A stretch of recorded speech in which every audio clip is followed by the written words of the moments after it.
Half of Kiwi parents don't know how to put their child down to bed safely. I know it's really a really important thing that we all need to be aware of all the safe sleeping tips from Plunket, which are great, such a great advisory board of guests that we've got to help us out with that.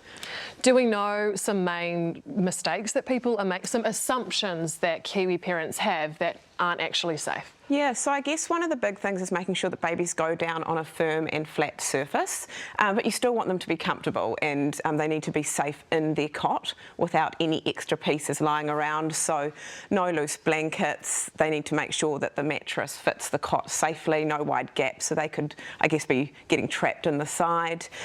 They need to make sure that there's no, smoke inhalation in the house, which is really important. Swaddled correctly, not too hot. So there's lots of different things that you can think about. They need to make sure that they're put down on their backs.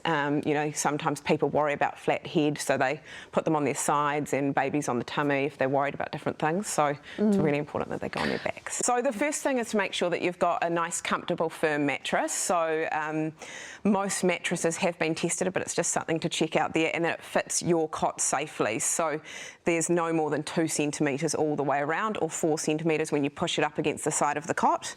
And then all that needs to go on the cot is making sure your baby is nice and warm enough, 18 to sort of 21 degrees. You're better if you can, you can't always manage that, but you're better to monitor the child's heat with clothing layers, so rather than putting on a lot of blankets. So if they're feeling a little bit cold, just put on an extra layer and then just a light loose swaddle, because you don't want that coming up. So it's just really important when you're swaddling.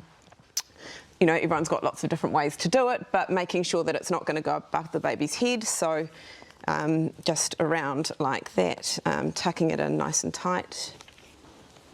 And then making sure that the swaddle isn't too tight around their hips, because you need to not worry about hip dysplasia. And then basically the baby just goes in the middle of you probably put them in a bassinet at the beginning of their journey, and that's all they really need, nothing else around them. No cot pillows are really important. Babies shouldn't have a pillow in the cot until they're, say, 18 months old or over, when they can actually move around.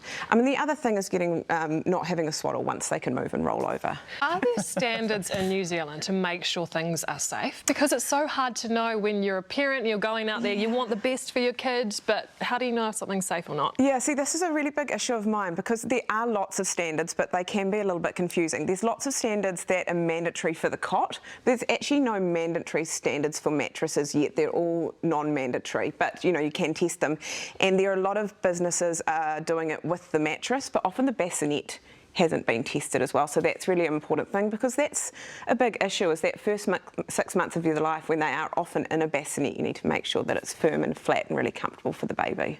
Friends of ours are having that debate at the moment, but just so you think you should not worry about the flat head? Keep the head back. No, because they get enough time doing tummy time and other things to make sure that they're not going to get flat head. So it's really important they just put down in their cot flat on their back. Okay, cool.